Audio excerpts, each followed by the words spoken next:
Hey, it's V Lee here, and you are watching the Real Estate Baller Show. We are a growing channel, and we've been growing organically, and we could really use your help. So, can you hit that subscribe button and share this episode with a friend? It helps us more than you know and allows us to help more people to reach financial freedom through real estate. Thanks and enjoy this episode. I think I underestimate diet's not my thing. You stick to a pretty strict diet? Most of the time,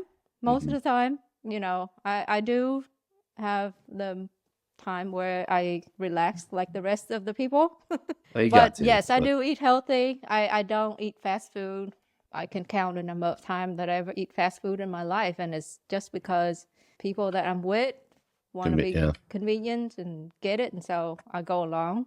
But if I had to eat fast food, I'd rather fast.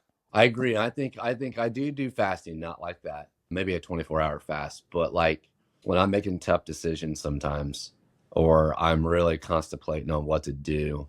I mean, it's biblical if you're from that standpoint. But I know there's a lot of different theories about fasting and all types of different things. I mean, that's what they like. You do get clarity for whatever reason. I feel like when I'm really contemplating something, or if I'm giving a speech, or if I'm going somewhere where I have to do a presentation, like I have so much more energy when I fast beforehand, which is weird because you think it'd be the opposite, but I actually have more energy when I fast prior to doing it. So yeah, I'm with you there. But 7 days, that's awesome. You should write a book about that. I should, huh? Should. There's people who've done it like 21 days and 40 days, and that's hardcore. That's hardcore, but I think like sometimes like when I hear that, I just feel like these people are so far away from me. Like it's kind of like the guy who has a $20 million business. I enjoy those conversations. They're inspiring to me. I like talking to owners that do that, but I can't relate.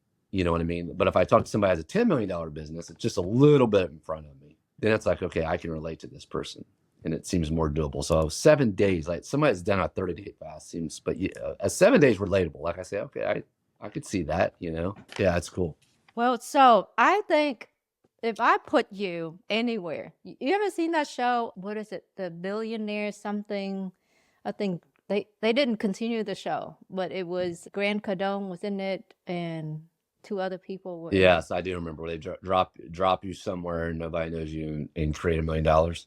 Yeah. Yeah. I feel like that could be you. Like Yeah, you could be dropped anywhere. I could be dropped anywhere. Yes. And you could start something.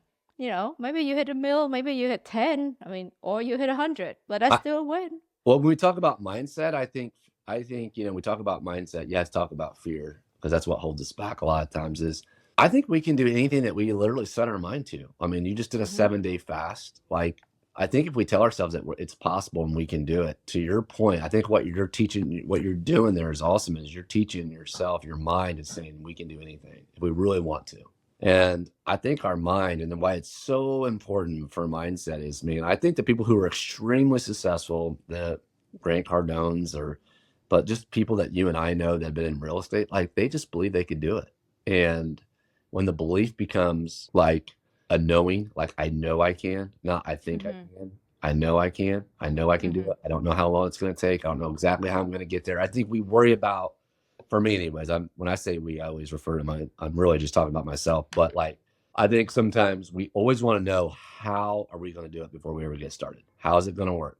And how, and what roadblocks am I going to hit? And what things am I going to be successful at? And I think sometimes if you just forget about the how will take care of itself, right? I think if we just set the goal that this is what we're going to do, don't play. It's easy to go in victim mode when things go wrong, whether it's the market or whatever. There's no victim mentality. You're just learning, you're navigating, and focus less on the how. So I think for me, when I say, for me, a great example is a roofing company, as it's brand new to me now, I'm thinking of we can be a $10 million company pretty easy. And I think for a while there, I was so focused on how.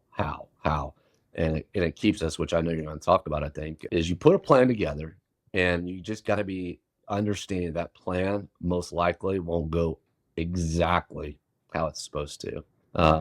But it doesn't change it. you just got to adjust and be nimble and just like, okay, like, I don't know how it's going to happen. Like, it may happen in 2 years. It may take 3. I mean, if you focus on the how too much, man, you just won't get started. You'll stop, you'll freeze up, that's for me anyways. That's what I find. I sometimes want to know the details instead of just these guys that are just gunslingers and gals that are just gunslingers, and they don't worry about the how. They just go. And it's admirable. And I need a little bit, I lack that a little bit. So when I see people that do that just have no fear, and they're not scared to lose. That's the biggest thing, right? You've ever met anyone who's created a successful amount of wealth, at some point they've lost it all. They're not scared. Once you lose it all and realize it's not that big of a deal, man, you are bulletproof at that point, right? Yeah. Have you lost it all?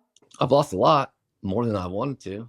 No, I've never lost it all. I think I'm probably, and I'm okay with that because that's not my goal. I'm probably never going to be the guy where I make 300 million or 200. I may not, that's just not what I'm striving for.